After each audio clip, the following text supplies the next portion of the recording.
Bismillahirrahmanirrahim. Assalamu alaikum. Welcome to Noor School and College, Mansehra. Dear student, in the previous lecture we have discussed about the concentration of ore. So what is concentration of ore?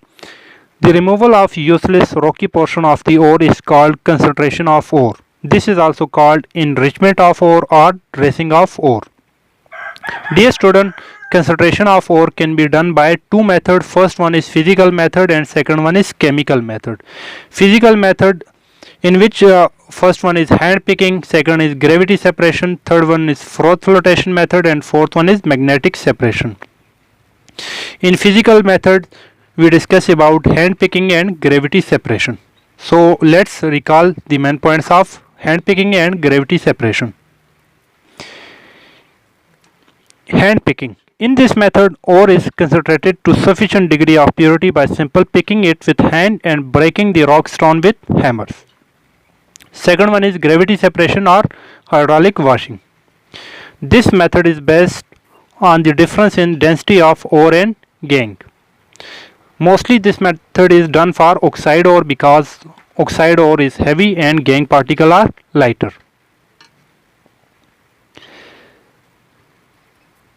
In this method, the ore particles are poured over a hydraulic classifier, which is a vibrating inclined table, and water is flow over it. Impurities move along with water while the ore remain left behind on the column or groove. Now student, in this lecture we discuss about the third one, concentration of ore method, that is froth flotation method. Now let's start. Froth flotation method. First of all, what is froth? Froth, student, bubble formed by detergent or any other material is called froth. Student, अक्सर आप let suppose किसी भी detergent वगैरह को, soap वगैरह को, washing powder वगैरह को पानी के अंदर जब डालते हैं तो उससे जो बबल्स क्रिएट होते हैं उसको बोलते हैं फ्रोथ. हर वो मटेरियल जो आपके पास झाग वगैरह जिसको आप कहते हैं या जिसको आप बबल कहते हैं उसको क्रिएट कर सकते हैं तो उसको बोला जाता है फ्रोथर. क्लियर है? ये दो पॉइंट क्लियर है. What is froth? Bubble form by detergent is called froth. ज़रूरी नहीं है कि सिर्फ डिटर्जेंट ही बनाते हैं, ये आपके पास बहुत सारे ऑयली प्रोडक्ट भी बनाते हैं. Okay, so what is froth flotation method? This method is specially use for sulphide ore. अगर आपसे कोई पूछे कि ये मेथड किस ओर के लिए आप चूज़ कर सकते हैं तो आपके पास ये सल्फाइड ओर के लिए, लाइक कॉपर सल्फाइड, चेलिप्राइट्स जिसको हमने नाम दिया था, उसके लिए हम इस मेथड को यूज़ कर सकते हैं. अगर हम इसके प्रिंसिपल की बात करते हैं कि ये किस प्रिंसिपल पे वर्क करता है, जैसे कि हमने लास्ट टाइम देखा था कि हैंड पिकिंग मेथड या ग्रेविटी सेपरेशन मेथड में दोनों पार्टिकल्स के बीच में ग्रेविटी का डिफरेंस होना चाहिए. यहाँ पर हमारे पास कौन सा ऐसा प्रिंसिपल होगा जिस पे फ्लोटेशन मेथड वर्क करता है? So here the principle of froth flotation method is difference in wetting quality और property of ore and gangue particle. यहाँ पे आपके पास यहाँ पे आपके पास वेटिंग क्वालिटी पर डिपेंड करते हैं. फॉर एग्जांपल, आपके पास ओर पार्टिकल है और गैंग पार्टिकल है, तो gangue particle let suppose water के साथ वेट होता है, वाटर को वेट करता है, और और पार्टिकल जो है लेट सपोज वो आपके किसी फ्रोथर को या फ्रोथ को क्या करता है, उसके साथ बॉन्ड बनाता है या उसके साथ रिएक्ट होता है. ठीक है, उसके साथ कंबाइन होता है, कुछ भी आप कह सकते हैं. रिएक्शन ज़रूरी नहीं है कि आपके पास केमिकल रिएक्शन ही हो. ठीक है, तो ये आपके पास किस प्रिंसिपल पे काम करते हैं? वेटिंग क्वालिटी पे. वेटिंग क्वालिटी का मतलब क्या है? फॉर एग्जांपल, आपके कपड़ों के ऊपर कोई भी डर्ट पार्टिकल हो, दाग लग जाता है, तो आप क्या यूज़ करते हैं? डिटर्जेंट यूज़ करते हैं. डिटर्जेंट क्या करता है? वो आपके उस दाग के साथ क्या हो जाता है? उस दाग के साथ चिपक जाता है. ठीक है, उस दाग के साथ जब चिपकता है तो हम कहते हैं कि वो डिटर्जेंट जो है वो उसकी जो वेटिंग क्वालिटी है वो डर्ट के साथ है. क्लियर? तो इसी तरह यहाँ पे गैंग और पार्टिकल में उनकी वेटिंग क्वालिटी डिफरेंट होनी चाहिए। एटलीस्ट इस मेथड के लिए between ore and gangue one should be hydrophobic and other should be hydrophilic. एक को हाइड्रोफोबिक होना चाहिए और दूसरे को हाइड्रोफिलिक होना चाहिए। हाइड्रोफिलिक कहते हैं उस मटेरियल को जो वाटर से क्या करता है, नफ़रत करता है या वाटर से दूर भागता है, और हाइड्रोफिलिक उस सब्सटेंस को कहते हैं जो आपके पास वाटर को लव करता है या वाटर के साथ चिपकता है। क्लियर? सो यहाँ पे और गैंग में कौन सा हाइड्रोफोबिक होता है और कौन सा हाइड्रोफिलिक होता है। यहाँ पे सल्फाइड और के लिए चूंकि ये मेथड यूज़ होता है, सो sulphide ore particle are hydrophobic. Hydrophobic का मतलब कि यहाँ पे सल्फाइड और के जो पार्टिकल होते हैं वो आपके पास हाइड्रोफोबिक होते हैं। हाइड्रोफोबिक मतलब वो वाटर से दूर भागते हैं, वाटर के साथ चिपकते नहीं हैं, और वो हम इस मेथड के अंदर फ्रोथर जो बबल क्रिएट करते हैं, जिसको मैंने कहा था जो फ्रोथ के लिए यूज़ करते हैं, फ्रोथ के लिए यहाँ हम यूज़ करते हैं पाइन ऑयल, और पाइन ऑयल जो होता है उसके साथ आपका सल्फाइड और क्या करता है, इसकी वेटिंग क्वालिटी जो है पाइन ऑयल के साथ मिलती है और ये पाइन ऑयल के साथ चिपक जाता है और फ्रोथ की फॉर्म में उस कंटेनर के सरफेस के ऊपर आ जाता है। क्लियर? फिर से मैं बता देता हूँ। फर्स्ट ऑफ ऑल यहाँ पे हमने पढ़ लिया फ्रोथ क्या होता है। फ्रोथ आपके पास हर वो चीज़ जो आपके पास बबल्स क्रिएट करें उसको कहते हैं फ्रोथ, और जो मटेरियल फ्रोथ क्रिएट करते हैं उसको बोला जाता है frothers. Principle wetting quality of ore and gangue, or at least one should be between ore and gangue, one should be hydrophilic and other should be hydrophilic. Okay, and here sulfide ore is hydrophobic and coated by pine oil and rise up along with froth. अगर हम impurities की बात करें, impurities particle are wetted by water and hydrophilic and sink to the bottom of tank.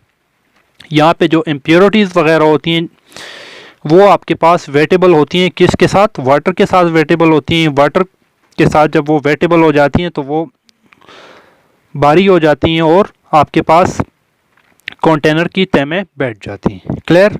इसी को अगर हम एक डायग्राम की मदद से समझना चाहें तो आप इजीली समझ सकते हैं।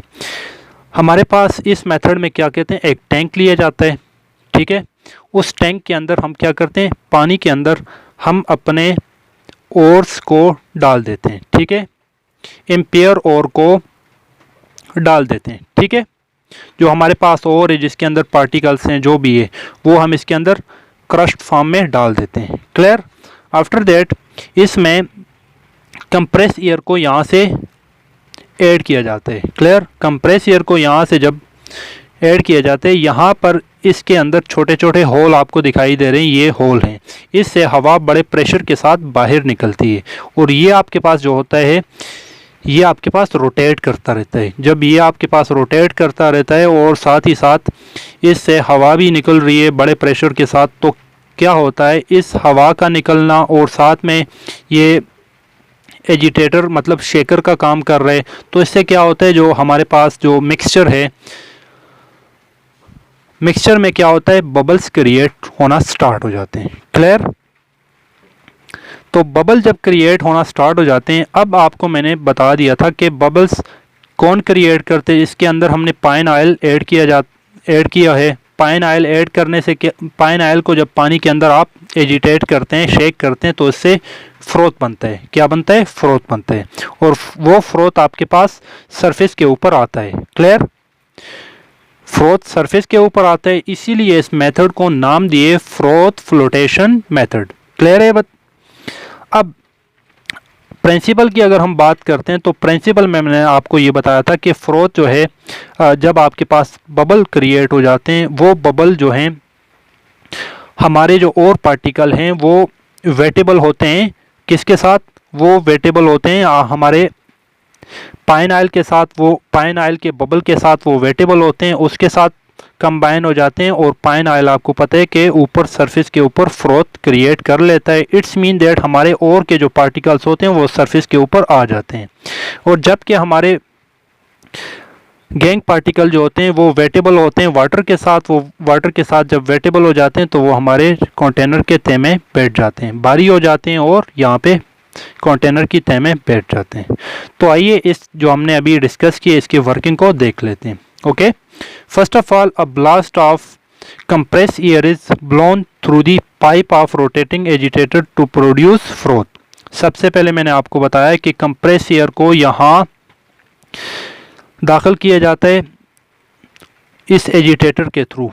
एजिटेटर क्या करते हैं, शेक करते हैं, या शेकर भी आप लिख सकते हैं। एजिटेटर क्या करते हैं, इस पूरे मिक्सचर को शेक करते हैं जिससे आपके पास फ्रोथ की क्रिएशन हो जाती है, फ्रोथ प्रोड्यूस हो जाता है। After that the sulphide ore particle are wettable and coated by pine oil and rise up along with the froth. जैसे ही हवा यहाँ से एंटर होती है तो आपके पास फ्रोथ बनता है और फ्रोथ के साथ सल्फाइड और पार्टिकल क्या होते हैं, वेटेड हो जाते हैं और वो आपके पास फ्रोथ की फॉर्म में सरफेस के ऊपर आ जाते हैं। Third, at the top of mixture it is collected. यहाँ से आप इस टॉप से आप इसको कलेक्ट कर सकते हैं। The froth is wash with water and then filter to get concentrated ore of copper. फिर आप क्या कर सकते हैं, फोर्थ स्टेप में ये जो आपने फ्रोथ को कलेक्ट किया इसको आप क्या करते हैं, वॉश कर लें, इसको ड्राई करें तो आपके पास कॉपर के ओर आ जाएंगे। जबकि हमारे पास गैंग के जो पार्टिकल्स हैं, gangue particle are wetted by water sink to the bottom of tank. जबकि गैंग के जो पार्टिकल हमारे पास हैं वो हमारे पास वाटर से वेटेबल हैं और हमारे पास भारी हो जाते हैं और कंटेनर की तह में बैठ जाते हैं। So this is the process of froth flotation method. Now student, हमने फिजिकल मेथड के हैंड पिकिंग, ग्रेविटी सेपरेशन और फ्रोथ फ्लोटेशन मेथड को डिस्कस कर दिया। फोर्थ मेथड भी हमारे पास अवेलेबल है, मैग्नेटिक सेपरेशन, जो आपके कोर्स में नहीं है। जबकि केमिकल मेथड में आपके कोर्स में एक मेथड बताया गया है जिसको हम डिस्कस करते हैं। स्टूडेंट, अभी तक हमने ये डिस्कस किया कि सबसे पहले मेटलर्जी के डिफरेंट स्टेप्स हैं। पहला स्टेप हमने ये किया था जिसमें क्रशिंग, आप किसी भी ओर को क्रश करेंगे, उसके बड़े बड़े स्टोन वगैरह को क्रश करेंगे। आफ्टर दैट उससे कंसंट्रेशन ऑफ ओर करेंगे। कंसंट्रेशन ऑफ ओर में हमने फिजिकल मेथड को डिस्कस कर दिए और अब केमिकल मेथड को डिस्कस करेंगे। ठीक है, फिजिकल मेथड में हैंड पिकिंग डिस्कस किया, ग्रेविटी सेपरेशन डिस्कस किया, फ्रोथ फ्लोटेशन मेथड अभी डिस्कस किया और ये वाला आपके कोर्स में नहीं है। जबकि केमिकल मेथड में आपके कोर्स में एक मेथड है जिसको हम कहते हैं लीचिंग। अब लीचिंग क्या होता है स्टूडेंट? लीचिंग आपके पास ऐसा मेथड है जो केमिकल मेथड है किसी भी और से गैंग पार्टिकल को निकालने के लिए या उसे अलहदा करने के लिए, सेपरेट करने के लिए। और ये स्पेसिफिकली आपके पास यूज़ होता है बॉक्साइट ओर के लिए। बॉक्साइट और एल्युमिनियम Al2O3 इसको कहते हैं बॉक्साइट ओर। क्लियर? एल्युमिनियम के इस ओर को आप कहते हैं बॉक्साइट ओर। इसको ओर को स्पेशल नाम दिए जाते हैं। ठीक है, this is bauxite ore. So leaching is specifically used for bauxite ore. What is bauxite? Al2O3 is called bauxite. ये लेट सपोज आपके पास बॉक्साइट ओर है जो कि एम्पियर है, जिसके अंदर इम्प्योरिटीज़ भी हैं। आप इसको सोडियम हाइड्रोक्साइड से रिएक्ट करवा दें। सोडियम हाइड्रोक्साइड से ट्रीट करवाने से आपके पास ये NaAlO2 जिसको हम कहते हैं sodium meta aluminate. What? Sodium meta aluminate plus water. Water के अंदर आपके पास सोडियम मेटा एल्यूमिनेट बन जाता है और ये पानी के अंदर आपके पास क्या होता है, सोलेबल होता है। Sodium meta aluminate are soluble in water and the impurities remain left. जबकि आपके पास इम्प्योरिटीज जो हैं वो वाटर के अंदर सोलेबल नहीं होती और आपके पास पानी के अंदर रह जाती हैं। फिर आप इसको फिल्टर कर सकते हैं। फिल्टर करें तो आपके पास इम्प्योरिटीज़ को फिल्टर कर दें और पानी के अंदर आपके पास सोडियम मेटा एल्यूमिनेट आ जाएगा। So this is the chemical method which is leaching. Okay, now student, हम थर्ड प्रोसेस मेटलर्जी के जो थर्ड स्टेप की तरफ जा रहे हैं उसका नाम है convert the concentrated ore to oxide. Okay, इसका मतलब ये है कि सबसे पहले हमने क्या करना है, अगर हमने मेटलर्जिकल प्रोसेस को डिस्कस करना है तो सबसे पहले हमने ओर को बड़े बड़े उसके चट्टान वगैरह को तोड़ना है। क्लियर? सेकंड वन, हमने उस ओर से गैंग पार्टिकल को सेपरेट करने, जिस मेथड को हमने नाम दिया था कंसंट्रेशन ऑफ ओर। और थर्ड उस पर स्टेप लगाने, convert the concentrated ore to oxide, मतलब वो जो और पार्टिकल आपके पास आ गया जिससे गैंग अलहदा हो गया, उसको आपने ऑक्साइड की फॉर्म में कन्वर्ट करना है। Clear? Now how we can convert the concentrated ore to oxide, और क्यों करते हैं? सबसे पहले तो आपको ये जानना है कि ऑक्साइड ओर में कन्वर्ट क्यों करते हैं। तो it is easier to obtain a metal from its oxide form as compare to its sulphide carbonate और एनी अदर फॉर्म।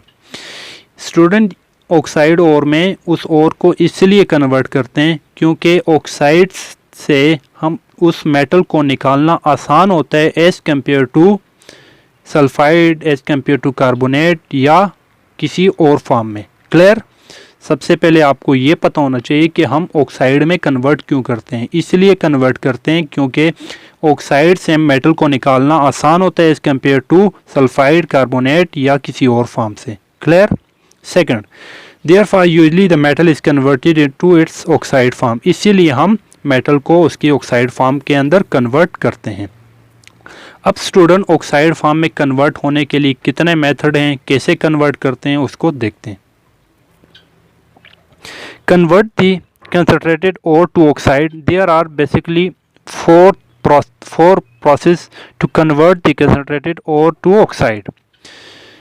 हमारे पास चार किस्म के ऐसे प्रोसेस हैं जिसमें हम क्या कर सकते हैं, किसी भी ओर को उसके ऑक्साइड में कन्वर्ट कर सकते हैं। उनके नाम है हमारे पास roasting, smelting, calcination, bessemerisation. Okay, हमारे कोर्स में तीन ही हैं, रोस्टिंग, स्मेल्टिंग एंड बेसिमराइजेशन। बहरहाल इसको भी हम डिस्कस कर लेंगे। फर्स्ट वन डिस्कस करते हैं, रोस्टिंग क्या होता है। What is roasting? रोस्टिंग को कहते हैं रेड हॉट। किसी भी चीज़ का रेड हॉट हो जाना, रेड कलर में कन्वर्ट हो जाना, उसको बेसिकली आप डेली लाइफ में भी यूज़ करते हैं, रोस्ट बनाना, उसी को रोस्टिंग, वहाँ से ये वर्ड आया हुआ है। तो what is roasting? The process in which the concentrated ore is heated either alone or with some other materials in the excess of air in a furnace. Roasting आपके पास स्टूडेंट ऐसा process है जिसमें आप concentrated ओर को heat करते हैं।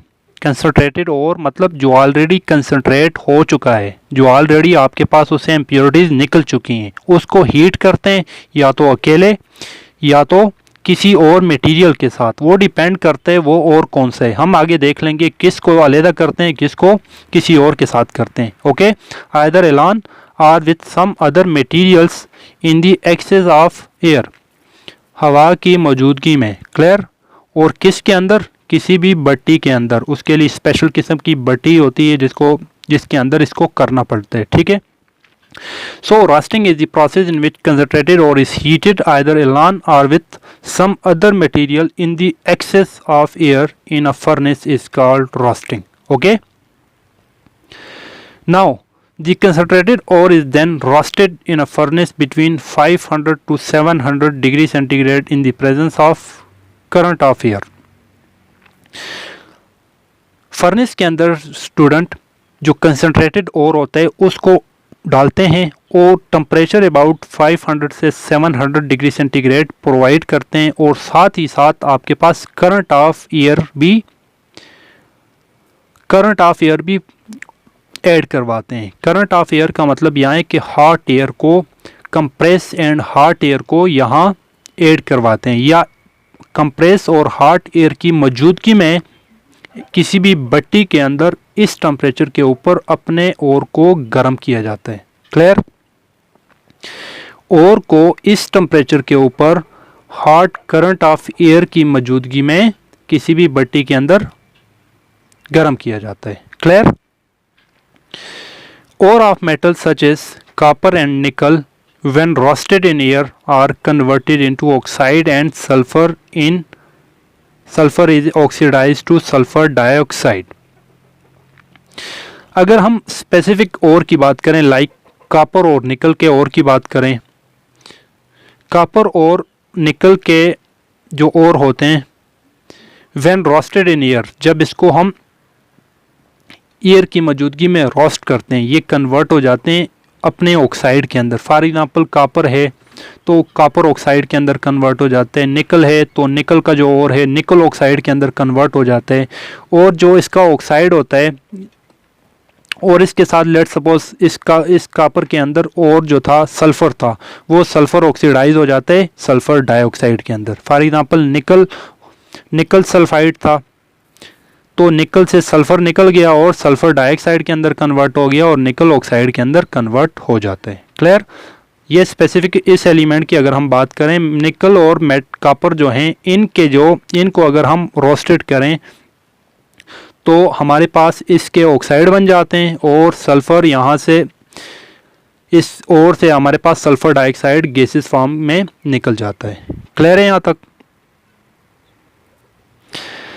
Dear student, ore of some metals such as lead are partially oxidized and convert into sulfate। कुछ metal ऐसे भी हैं, कुछ मेटल के और ऐसे भी होते हैं स्टूडेंट जो हमारे पास कम्प्लीटली ऑक्सीडाइज नहीं होते, जबकि वो पार्शियली ऑक्सीडाइज होकर सल्फेट फॉर्म में कन्वर्ट हो जाते हैं, लाइक लेड के जो और हैं वो हमारे पास पार्शियली ऑक्सीडाइज हो जाते हैं और वो हमारे पास सल्फेट की फॉर्म में आ जाते हैं। ओके, सो हमने ये जो केमिकल रिएक्शन जो हमने ये दो तीन बातें पढ़ी उसको हम केमिकल रिएक्शन से किस तरह डिनोट कर सकते हैं। मैंने आपको स्टूडेंट ये बताया कि कॉपर के ओर्स जो होते हैं वो मोस्टली क्या हो जाते हैं, कॉपर के ओर, लेट सपोज कॉपर के ओर है मेरे पास कॉपर कार्बोनेट फॉर्म में है, ठीक है, ये कॉपर का ओर था कॉपर कार्बोनेट। इसकी अगर मैंने रोस्टिंग की तो रोस्टिंग से मेरे पास क्या हुआ, ये ऑक्साइड के अंदर कन्वर्ट हो गया, कॉपर ऑक्साइड के अंदर कन्वर्ट हो गया और साथ में इससे कार्बन डाइऑक्साइड गैसेस फॉर्म में निकल गया। क्लियर? अगर कॉपर का और कॉपर हाइड्रोक्साइड फॉर्म में था तो उसकी रोस्टिंग करने से क्या हो गया, कॉपर ऑक्साइड के अंदर कन्वर्ट हो गया और वाटर यहाँ से गैसेस फॉर्म में निकल गया। क्लियर? तो ये बेसिकली सारे प्रोसेस क्या है, ये सारी केमिकल रिएक्शन एक्चुअली रोस्टिंग है, क्योंकि एडिशन ऑफ ऑक्सीजन हो रही है, यहाँ पे हम ऑक्साइड के अंदर कन्वर्ट कर रहे हैं। क्लियर? लेट्स सपोज कॉपर का ये और था हमारे पास चाल्कोप्राइड्स, जिसको हम बेसिकली नाम देते हैं चाल्कोप्राइड्स, CuFeS2 चाल्कोप्राइड्स और था मेरे पास।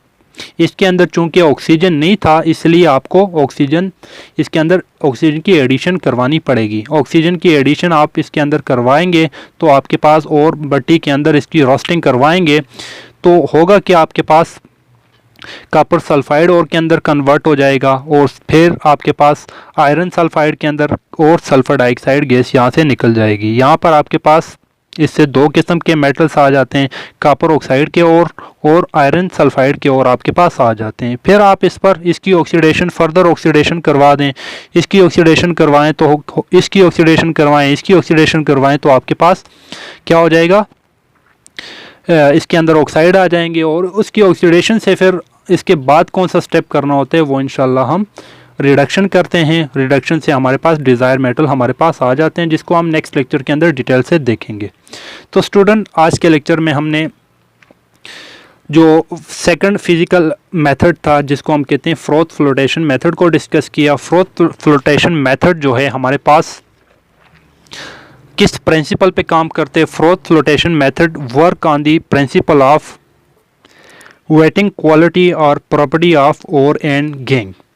Between ore and gangue, one should be hydrophobic and other should be hydrophilic. Here, sulfide ore and this method is usually specifically used for sulfide ore. Basically, sulfide ore are hydrophobic and are coated by pine oil and rise up along with froth, and it is collected from the top of container. The second method we discuss is chemical method of concentration of ore, and that is called leaching. What is leaching? Leaching is a chemical method specifically used for bauxite ore. When bauxite ore is treated with sodium hydroxide, it forms sodium meta-aluminate, which are soluble in water, and the impurities which remain left in container and which are filtered from that impurities to get sodium meta-aluminate. Now in third step of metallurgy is convert the concentrated ore to oxide.